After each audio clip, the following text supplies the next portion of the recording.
सगळे समोर.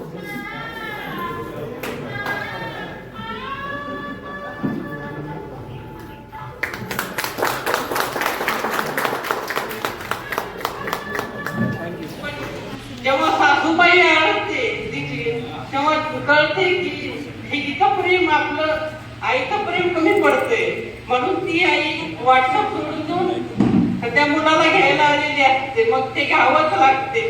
एखादी आई जी आपली शेवटची पिढी आहे, ही सध्याची शेवटची पिढी आहे की सोशल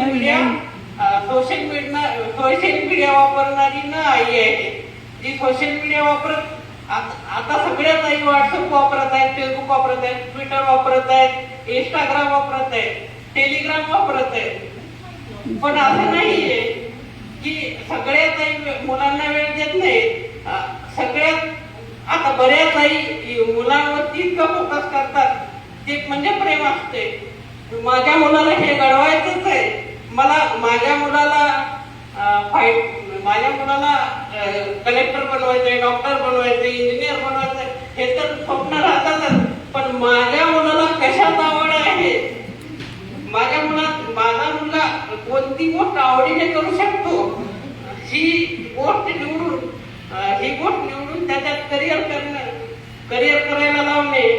जसं आशुताई टपूला चित्रपट क्षेत्रात टपूचा आज पदार्पण झाले, ही आमच्यासाठी अभिमानाची आणि आनंदाची गोष्ट आहे. आपण आदरणीय सन्माननीय चंद्रकांत दादा येवला सरांचे आज वाढदिवस, अगदी दुग्ध शर्करा आले यापुढे मी माझी लाडकी बहीण आशुताईला विनंती करतो की धन्यवाद. तू लाईव्ह केलता ना, अजून पण लाईव्ह तुम्ही बघ. पुस्तक प्रकाशनाच्या सोहळ्यात आज एक आनंदाची गोष्ट पण घडलेलीच आहे. चंद्रकांत दादांचा आज वाढदिवस आहे. दादा, तुम्हाला जन्मदिनाच्या खूप खूप खूप शुभेच्छा. दादांचा जन्मदिवस आता आपण साजरा करत आहोत आणि दादाचा पुढील कार्यक्रम सांगू. खूप छान पद्धतीने, अगदी सुंदर पद्धतीने साजरा झाला आणि सर्वांच्या पाठी भेटली. प्रेम, शुभेच्छा, आशीर्वाद गणेश भगवान सतत आहेत, असतील आणि पुढे राहणार. माझ्याकडूनही गणेशला प्रेमदर्पणासाठी खूप खूप शुभेच्छा आणि भावी वाटचालीसाठी सुद्धा खूप खूप शुभेच्छा. नातं मनाने मनाशी जोडलं, नातं मनाशी जोडलं, न बोलता मनात ते भाव टिकलं. शब्दाला भेटली जोड पंखाची आणि भावना मनापासून जोड. असंच हा सप्तमांचा साहित्य परिवार मनासोबत जोडलेला, कधीही विभक्त न होणारा. उतार चढ येणार, कोण म्हणते बोलत नाही, वेळ देत नाही, तू ग्रुप सर्टिफिकेट देत नाही, असं नाहीये. प्रत्येकाच्या मनात प्रेम आहे. कुठेतरी प्रत्येक स्वतःच्या वैयक्तिक आयुष्यात व्यस्त झाले नाही. प्रत्येक वेळी आयरोन होत आहेत, नाही प्रत्येक वेळी बोलत आहेत, पण त्यामुळे त्यांचं प्रेम संपलं असं होत नाही. सगळ्यांचं प्रेम आहे तसंच आहे. सगळ्यांना अजूनही एक विभक्त तितकीच उत्सुकता आहे, तितकं आहे आणि तितकंच समान आहे. शब्द म्हणजे बद्दल एवढंच बोलेन मी. आणि सुजाताताई आलेल्या आहेत, महाराष्ट्र महिला आघाडी अध्यक्ष आहेत. तर मी या निमित्ताने एक लेख प्रकाशित केला होता, तर तुम्ही थोडक्यात बोलायला सांगेल. म्हणजे आज समाजात वावरताना होतं ना असं की पुरुषांना माणसं होती, महिला एकटी पुढे जाते आणि रियालिटी आहे. प्रत्येक ठिकाणी महिलांनी पुढे जाऊन असं कोणी येत नाही. एक बाप असतो जो मुलीला प्रोत्साहित करतो, एक बाप असतो जो मुलीला प्रोत्साहित करतो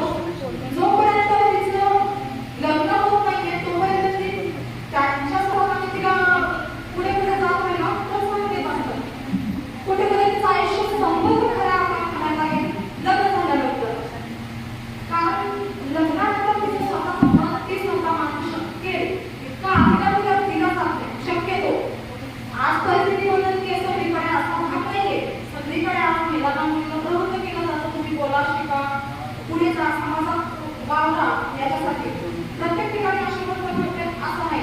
साधारण माझंही मला असं वाटत होतं की लहानपणी माझं आयुष्य संपलं, पण नशीब माझं खूप छान आहे.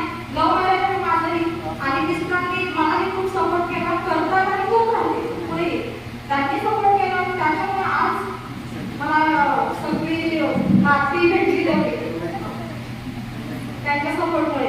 कारण त्यांनी जर मला सपोर्ट नसता केला मी पाहुणीला पण राहू शकले नसते. आजही चूल मुली काम तर खूप जण करतात, पण चूल मुलीच्या बाहेरचं जे जग आहे, कामाच्या बाहेरचं जे जग आहे, जिथे स्वतःला व्यक्त व्हायचे, स्वतःच्या भावना मांडायच्या, मी काय आहे, आपली ओळख आपण स्वतःला विसरून जातो.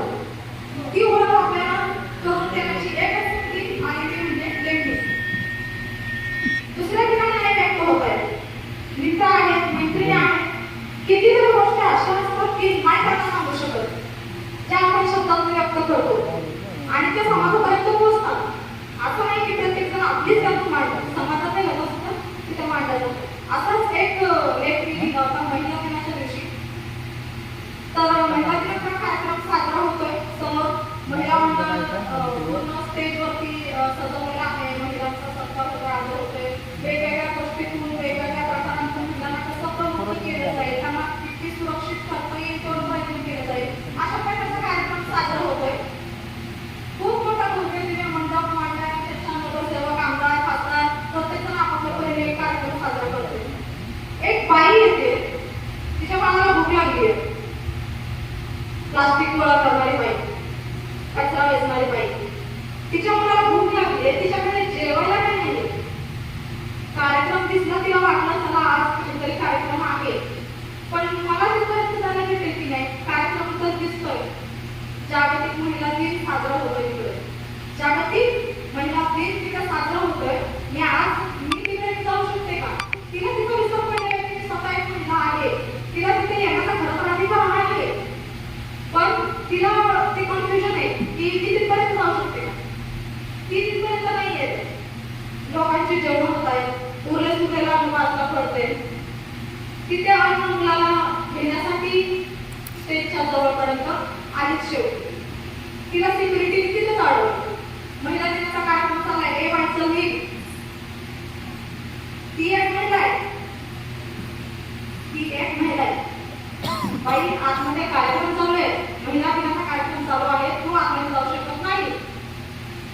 बाजूला एक पाण्याची बॉटल पडलेली होती, तिने ती बॉटल घेतली, जी अर्धं पाणी त्याच्यात फुगलेलं होतं.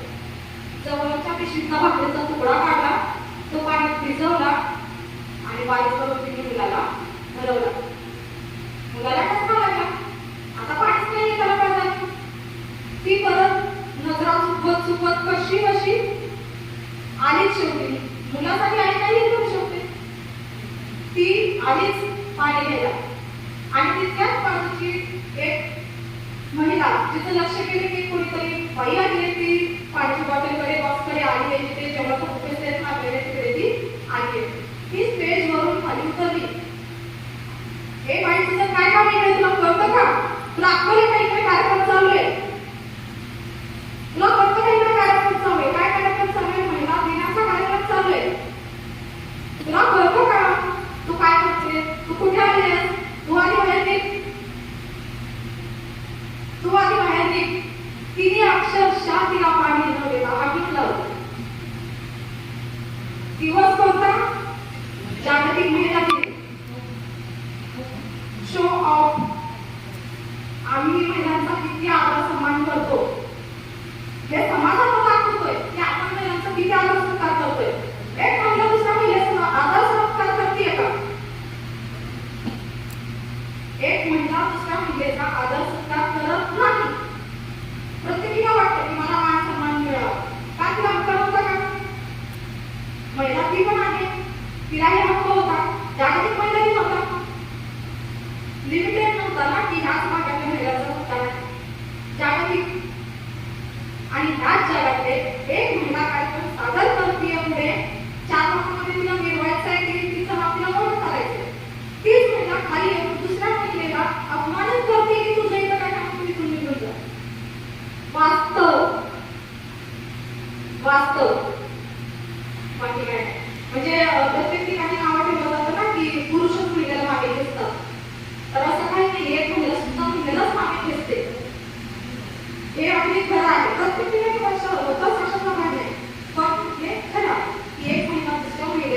पुढे जाऊ देत नाही, सोबतही येत नाही आणि मागे पुढे येत नाही.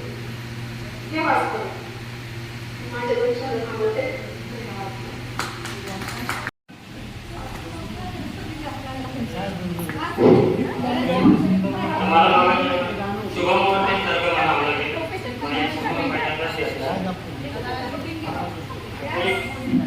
खरं सांगायचं म्हणजे ना, आज 12वी गेलो आता हा स्मरणीय दिवस आहे. याचा मी कधी काल्पनिक विचार नव्हता. या दिवसासाठी म्हणून मी हा प्रवास करू नाही केला. लहानपणापासून जे मी बघत आलो आपला आयुष्याचा प्रवास, या प्रवासामध्ये अनेक चढ उतार, हात पडले, या सगळ्यावर माझं ते नशिबाने आयुष्यात आले किंवा आपल्याला मिळाले, त्यामुळे त्याच्याकडे एक बारकाई बघण्याची सवय होती किंवा तो दृष्टिकोन काय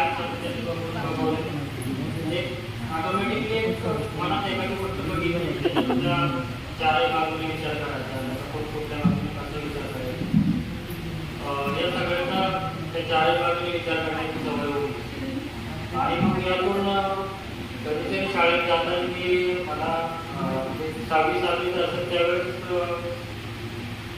अमिताभ बच्चनचा काहीतरी निगेटिव्हचा मूवी बघितला होता आणि त्यावेळेस एक मनावर निघवलं होतं की मला आर्मी जायचं.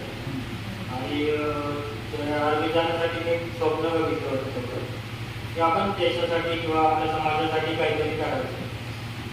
त्यानंतर तसा प्रयत्न किंवा एक आंतरिक किंमत जी नसल्यामुळे किंवा काही फिजिकली प्रॉब्लेम होते त्यामुळे ते स्वप्न नाही पूर्ण करू शकतो. पण समाजासाठी काहीतरी करायचं म्हणून एक स्वप्न मनावर ते काय करायचं होतं. आणि मग शाळेत असताना कधीतरी सवय व्हायची नाही तर रोजच्या मागच्या पानावर आपण मुळी बघायच्या, त्या काढायच्या, परत टाकायच्या, आपला आपण वाचायचं. हे असं बाहेर येण्याचा प्रयत्न नाही करायचा. ते असंच लिहित मग मला असं कुठेतरी आलं लक्षात की आपण एक लेखक बनून समाजामध्ये थोडंफार उतरू शकतो किंवा लेखक हा समाज घडवण्यासाठी एक महत्त्वाचा घटक म्हणूनही उभारू शकतो. मग त्यासाठी लिहिता मग मी प्रेमविषयी निवडला, प्रेमात येणाऱ्या वेदना, यातना किंवा त्याचा जो उत्साह, ओढ, या सगळ्या ज्या उपभावना आहेत त्यांच्या पद्धतीने वेगळ्या पद्धतीने त्यांना मांडण्याचा प्रयत्न केला आणि त्यावरती विचार केला. आणि त्या एक एक करून त्या भावना मांडत हा प्रेम मांडला.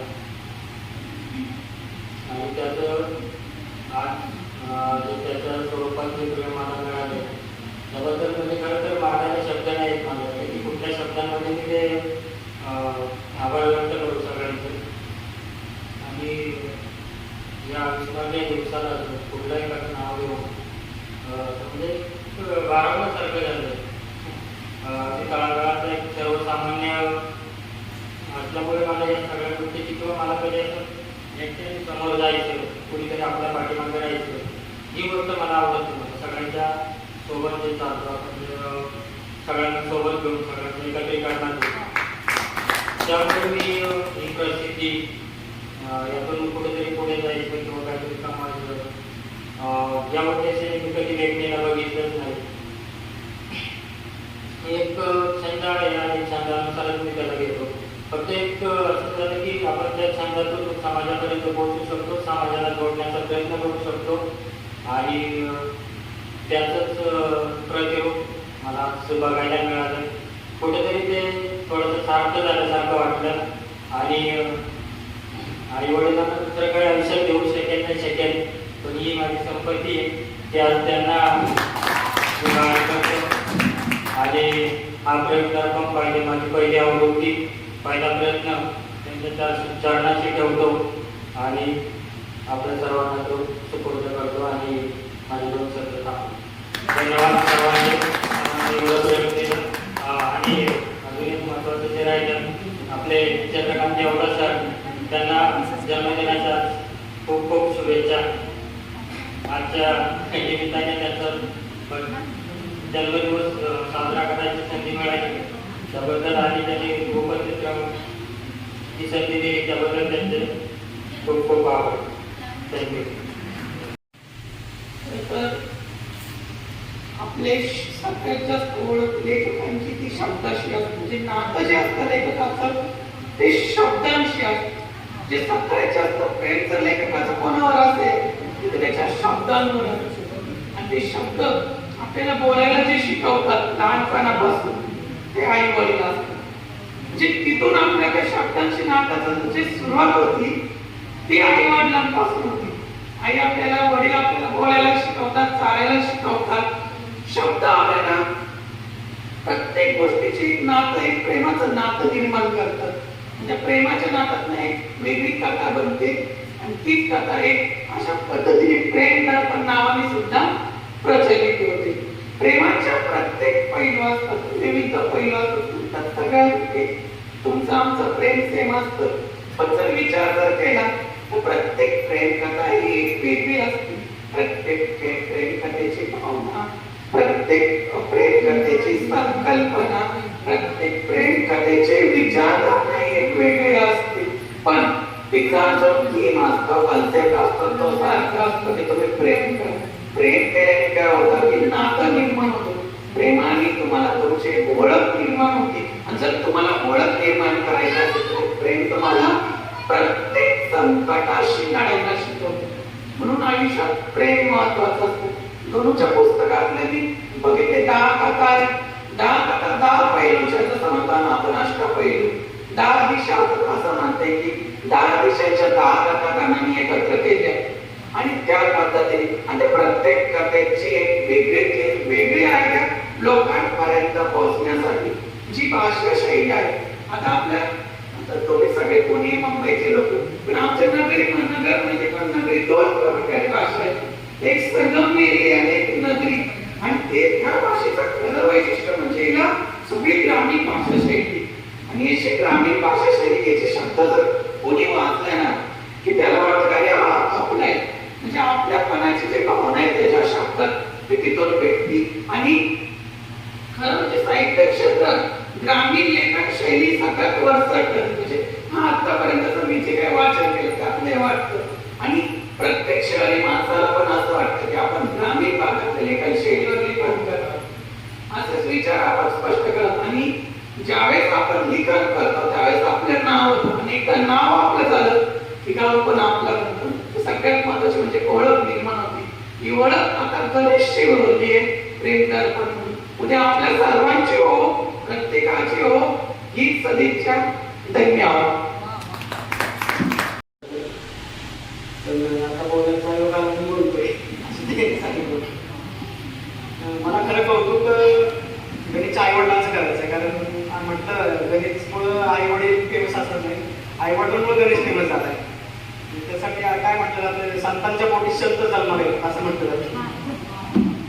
हे मला सांगायचं. मी काय जास्त बोलणार नाही. गणेशला पुढच्या पुस्तक लिहिण्यासाठी पुढे कथा संग्रह लिहिण्यासाठी शुभेच्छा देतो. जास्त काय बोलणार नाही. काकांनी आणि मावशींच्या ज्या मला इतके छान पडल्या की सगळ्यात जास्त टाळ्यांनीच वाजवल्या. काका म्हणले मला काय माहिती तो गोदडी मोबाईल घेऊन काय चाललंय त्याचं.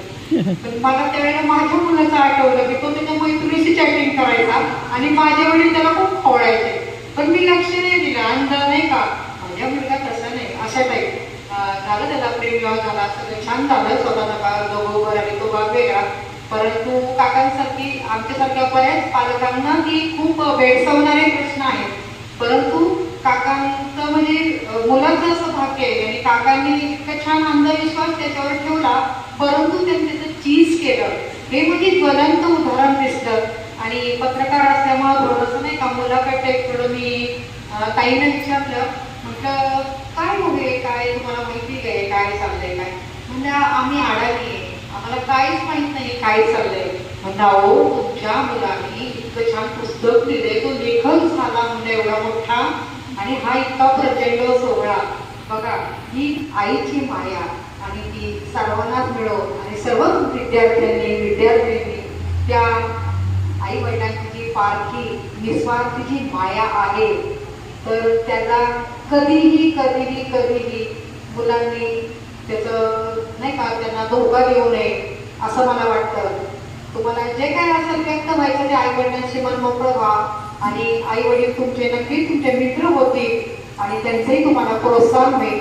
लक्षात ठेवा, उद्या किती मोठं संकट आलं तरी सुद्धा फक्त आपल्या घरातले पटकन जवळ येतात. जसं आपलं हे जे शब्दवंत जे आपला ग्रुप आहे की खरंच आता आम्ही एवढ्या दिवसापासून पाहते एक कुटुंबासारखे हे सगळे राहतात, एकमेकांशी सुख दुःख शेअर करतात. कधीही रात्री अपरात्री दुःख सांगितलं तरी एकमेकांना धावून जातात. हे स्वतः प्रत्यक्ष मी पाहिलेलं आहे. म्हणजे मैत्री कशी असावी हे सुद्धा मला एक दर्शन दिसतं. आणि खास मगाशी काकांची बरीचशी मुलाखत घेतली मी, तर खास करून मी त्यांच्याकडे येणार आहे आमची टीम तुमची मुलाखत घेण्यासाठी. कारण खरंच या काकांनी इतक्या म्हणजे यातना भोगल्यात आयुष्यामध्ये, पण त्याच्याही कितीतरी पट त्या माऊलीने मला नाही सांगितल्या, पण काकांच्या बोलण्यातनं काकाही आत्ता कबूल करतीलच की त्यांनी स्वतः कुटुंबाचा भार सोसत खूप यातना त्यांनी भोगलेल्या आहेत. आणि इथून पुढं ह्या सर्व कुटुंब सतत आनंदी राहो आणि यांच्या मुलांची कीर्ती समुद्र पलीकडे जावो अशी मी विठ्ठलचरणी आशा बाळगते. धन्यवाद. या निमित्त मी गणेशला विनंती करेन की आज मला 5 पुस्तकं विकत होते की जे नवीन आमचे काही मुलं लेखक बनू शकतात, तर त्यांना एक आदर्श म्हणून मी ते पुस्तक त्यांना भेट देईन आणि पुन्हा काही आवडत्या लागत तर मी नक्कीच त्या मागवेन. धन्यवाद. आणि ते महेश सरांना सुद्धा 5 आवडत्या हव्या आहेत असं सर्व सरांनी आता सांगितलं. थँक्यू. गणेश भाऊ.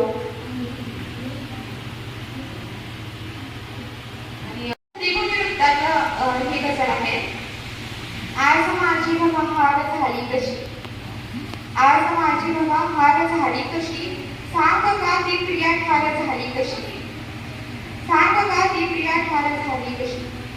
सोसवेना तिला त्रास झाला कसा, सोसवेना तिला त्रास झाला कसा, वाटते का तिला भार झाली कशी, वाटते का तिला भार झाली कशी. आठवाना कसे सोडवेना पहा, आठवाना कसे सोडवेना पहा, भावनेने मुखी तार झाली कशी, भावनेने मुखी तार झाली कशी. साध झाली पुन्हा वाट पाहिली किती, साध झाली पुन्हा वाट पाहिली किती, रात ही एकटी स्वार झाली कशी, रात ही एकटी स्वार झाली कशी. काय शंका मला तू विचारू नको, काय शंका मला तू विचारू नको, भावना अंतरी वार झाली कशी, भावना अंतरी वार झाली कशी. थँक्यू. फर्स्ट बुक पब्लिश झाल्या आणि त्याचबरोबर त्याच्या घरच्यांचंही अभिनंदन आणि त्यांचे आभार की तुम्ही त्याला एवढं सगळं त्याला जे करायचं ते करण्यासाठी तुम्ही त्याला प्रोत्साहन दिलं सॉरी. आणि तुम्ही त्याला तेवढी मुभाही दिली की तो जे करतोय त्यात तुम्ही त्याला मदत केली, तुम्ही टोकलं नाही. कारण आता खूप सारे लोक असे आहेत खूप लिहितात. मुलींना मी बघितलंय की ती मोबाईल घेऊन बसली की घरचे म्हणतात की काय करते मोबाईल, त्यांना ती मुभा नाहीये करायचं की त्या खूप वेळ मोबाईल यूज करू शकते, लिहित असते. खूप अशा मॅरिड गर्ल्स आहेत इन्क्लुडिंग मी ऑल्सो की त्यांचे प्रकाशन करताना त्या सेकंड नेम यूज करतात बिकॉज ऑफ फॅमिली बर्डन और because of any other burden. की त्यांना सेकंड नेम यूज करावं लागतं. की मी जर सुद्धा दुसरं काही लिहिलं अगेन्स्ट फॅमिली और अगेन्स्ट समाज तर मला ते पब्लिश करताना माझं नाव ठेवण्याची मुभा आहे की नाही हा विचार खूप साऱ्या मुलींना करावा लागतो. पण गणेशच्या बाबतीत असं झालं नाही बिकॉज ऑफ हिज फॅमिली की त्याला ते घरातलं प्रोत्साहन मिळालं की तो जे करणार आहे त्यासाठी त्याला सपोर्ट मिळाला.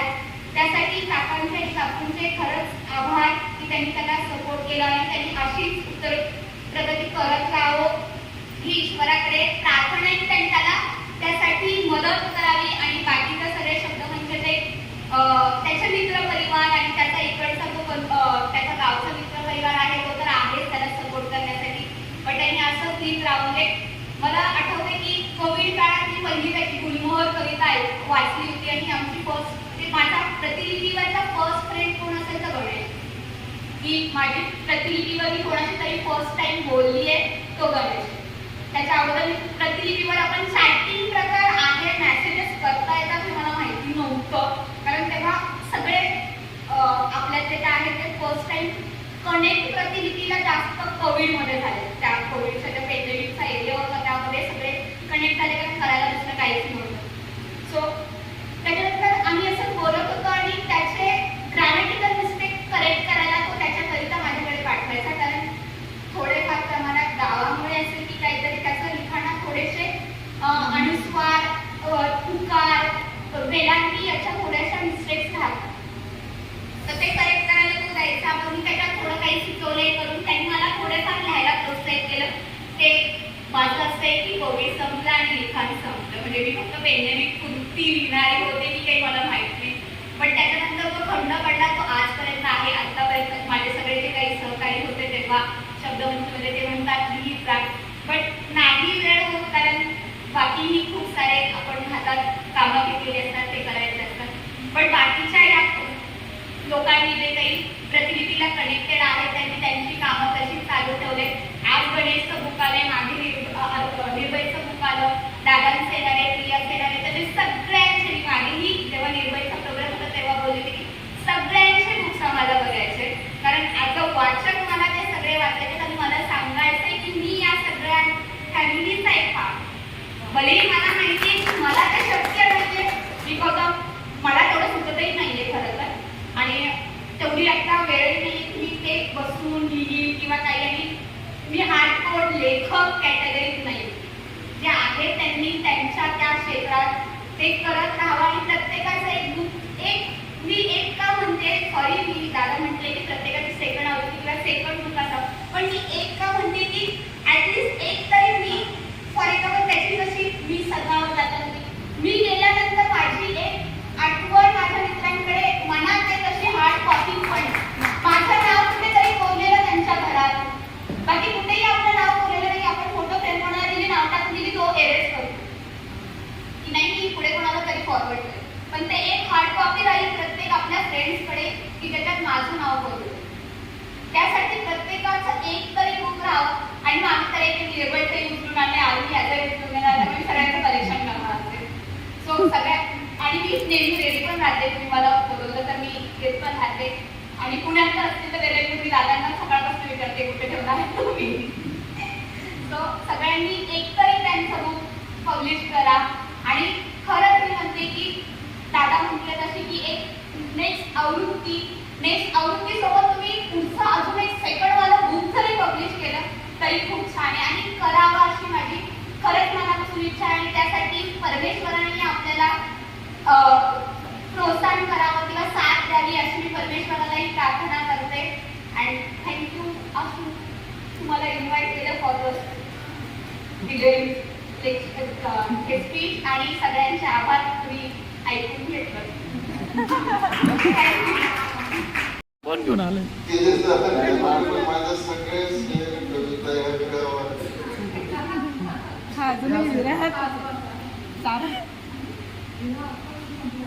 आता विरह संपेल, प्रेमाविषयी बोलेल तो संपला. पुनरागमन झाली.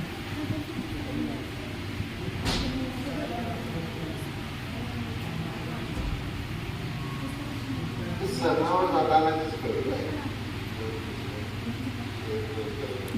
करून मला इथेच लक्षात सणावर जाताना एडिंग आहे. समजा कदाचित उद्या मेलो तर मी काय घेऊन ठेवतो ते म्हणजे मेल्याच्या नंतर काय होईल ते घेऊन ठेवलं होतं. घराच्या अंगणात ठेवलेला देह माझा सर्वांना बघत राहील. घराच्या अंगणात ठेवलेला देह माझा सर्वांना बघत राहील. कितीही प्रयत्न केले तरी मी मात्र उठणार. आई माझी माझ्या मरणाचा आक्रोश करत राहील. आई माझी माझ्या मरणाचा आक्रोश करत राहील. शेवटी जाताना घरातून माझ्या परत मी कधी येणार. अंत्ययात्रेला माझ्या सोबतीला तेही राहील. अंत्ययात्रेला माझ्या सोबतीला तेही राहील जे सोबत माझ्या कधी एक पाऊलही चालेल. आयुष्यात तू दगा दिला सरत्यावर ही खंत मनात राहील. तोडले जगाशी नाते माझे मात्र माझी मला कधी विसरणार नाही. लावला जीव ज्यांना त्यांच्या कायम स्मरणात मी राहील. लावला जीव ज्यांना त्यांच्या कायम स्मरणात मी राहील. शेवटी पेटवायला समोर कोणी परके आले. शेवटी पेटवायला मला समोर कोणी परके आले. सावरताना राख माझ्या देहाची ती एकच बोलत राहिली. सावरताना राख माझ्या देहाची ती एकच बोलत राहिली. धनवान माझ्या घरच्यांनी शेवटी मला रुपयाही सोडला.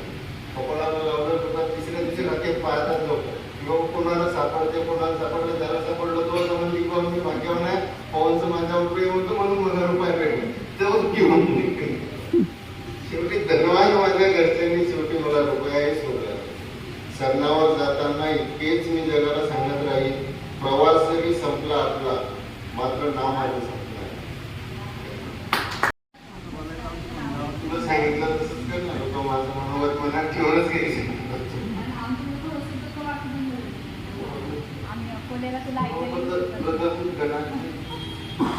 गणाचे खूप खूप अभिनंदन, खूप खूप शुभेच्छा करणार. कारण त्याचा आज पुस्तक प्रकाशित झालं. माझा आता लाडकीचा कार्यक्रम झाला होता तेव्हा मी म्हटलं किंवा आपलं दुसरं पुस्तक लवकर झालं. लाडकीच्या कार्यक्रमाच्या नंतर 6 महिन्यानंतरही आले. 6 महिन्यात आणि 6 महिन्याच्या नंतर दादाचा आणि 2-3 महिन्याचा झाला. सगळ्यांनी म्हटलं गणाचे आईबाबा भाग्यवान आहे. की गणासारखा मुलगा भेटला. मुळात आईबाबा कधी कोणाच भाग्यवान नसतात. कारण की एका मुलाची लायकीच नाही आहे की तो त्याच्या वडिलाला ठरवेल हे माझ्याकडून भाग्यवान नाही. ते आपले वडील आहेत, ती आई आहे, त्यांना आपण मुलामुळे भाग्यवान नाही. हा मुलगा त्यांचा कर्तृत्ववान आहे. एका कर्तृत्ववान मुलाचे आई वडील गणाचे आई वडील आपण असं म्हणू शकतो. पण असं नाही म्हणू शकत की विठोबा काका गणेश मुळे भाग्यवान झाले नाही. ते भाग्यवान विठोबा काकामुळे गण्या भाग्यवान आहे. कारण त्यांनी आता येणंच कधी नाही आला ठीक आहे.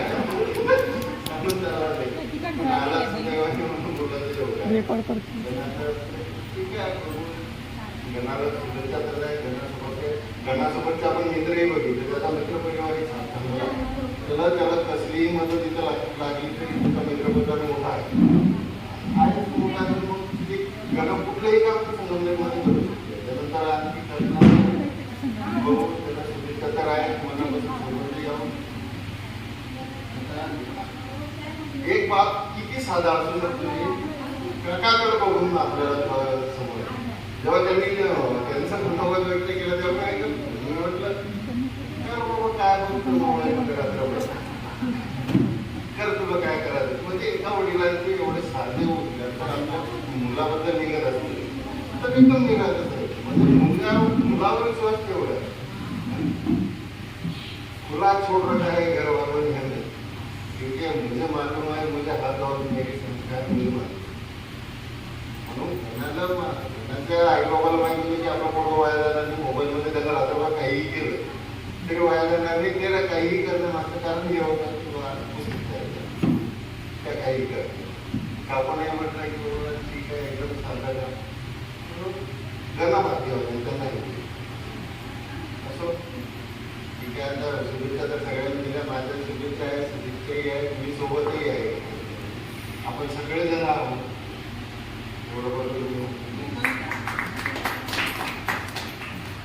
वृत्तातली आहे हे सांगाल का? आणि त्यावरून मग मराठीचा अभ्यास होता त्यामुळे ते वृत्त मला समजलं होतं. पण त्या वेळी असं एक वाटलं की आपण सुद्धा असा प्रयत्न करून बघायला हरकत नाही की आपण वेगवेगळ्या वृत्तांमध्ये आपण त्याला लिहू शकतो का असा आपण प्रयत्न म्हणून करूया. आणि अशा याच्यात मग मराठीतल्या जवळपास एक 20 वेगवेगळे वृत्त ज्याला आपण इंग्लिशमध्ये मीटर्स म्हणतो. म्हणजे त्याच्यात अगदी 4वी-5वीत मराठीत जर काय शिकलो तर मंदाक्रांता, मालिनी वगैरे अशी वृत्त आहेत. तर त्या वृत्तांमधून गझल लिहायची अशी एक संकल्पना आली आणि त्यातून लिहिल्या काही काही गझल्स. इच्छा निवडली माहिती झाली. पहिल्या 1-2 बघितल्या त्या खूपच जास्तीच विरह होता त्याच्यात त्यामुळे ती नको म्हटलं. आता ह्याला मीटर असं आहे की कालगंगा वृत्त जनरली 26 मात्रांचं असतं आणि गुरु लघु असे असे काही शब्द असतात तर त्यात ते गुरु लघु गुरु गुरु लघु असं मीटर असतं, त्या टेक्निकॅलिटीज मध्ये आता जात नाही.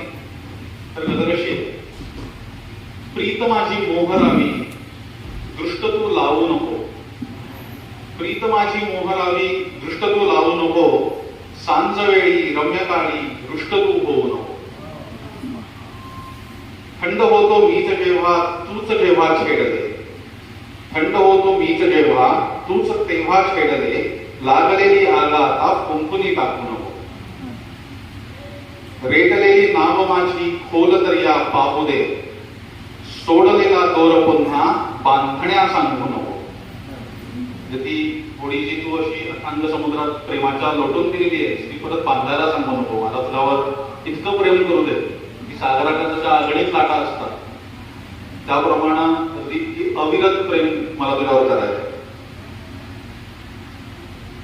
रात राणी मोगऱ्याचा गंध हा मंदावला. कधी कधी काय होतं की प्रेमाला सुद्धा माझ्यामध्ये नव्याचे 9 दिवस असू शकतात, पण ते आपण आपल्या प्रेमामध्ये कोणाविषयी असू दे, प्रेम हे फक्त मगाशी सगळ्या जणांनी सांगितलं नाही, कोणाविषयी असते तर त्याच्यात नव्याचे 9 दिवस हे प्रेमात कधी येऊ दे. एक प्रेम कायम असलं पाहिजे. म्हणजे प्रेम म्हणजे जर का तो गजरा असला तर रात राणी मोगऱ्याचा गंध हा मंदावला, गुंफलेला हार पुन्हा टाकण्या सांगू नको. म्हणजे त्याला बकुळ फुलांसारखाच वास असला पाहिजे, तो कायम आपल्याकडे असला पाहिजे. आता कधी कधी प्रेमात भांडणं होतातच. प्रेमात भांडणं पाहिजे, पण ती भांडणं तशी कशी पाहिजे? दूध मी तापवित आहे मीठ तू टाकू नको, नासवून खीर आता चाखण्या सांगू नको. म्हणजे ते असं करू नये की संपूर्ण दूधच नासून जाईल. आणि आजकाल छोट्या मोठ्या गोष्टींमधून भांडणं होत आहेत. आमच्या मित्रमंडळींमध्ये तुम्हाला तर मॅडम माहिती असेल की डिवोर्सला कारण काय काय असतात, तर काही बारीक सारीक कारण असतात. म्हणजे मी थोडंफार समुपदेशन करतो. एका मित्रानं अरे ही मला असंच म्हणते ते तसंच म्हणते असं 10-12 गोष्टी सांगितल्या. त्याला जे काय सांगायचं ते मी त्याला सांगितलं आणि घरी येऊन अश्विनीला माझ्या बायकोला म्हटलं लोक एवढ्या कारणावर घटस्फोट घेत आहेत तर आपण हे किती करतोय, आपण सारखं भांडतच असतो की आपण अजून एकत्र आहे.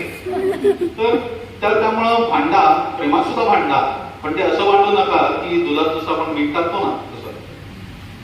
आणि शेवटचं असं आहे की हा किनारा साध देतो लाट येते सागरा, शिंपल्यांनी बांधलेला बंगला मोडू नको. कारण ते शिंपल्यांनी बांधलेला बंगला हेच तर आपलं स्वप्न असतं. हे स्वप्न आपण दोघांनी एकमेकांची साथ देऊनच पूर्ण करायचं असतं. तर अशी ही गजल. धन्यवाद.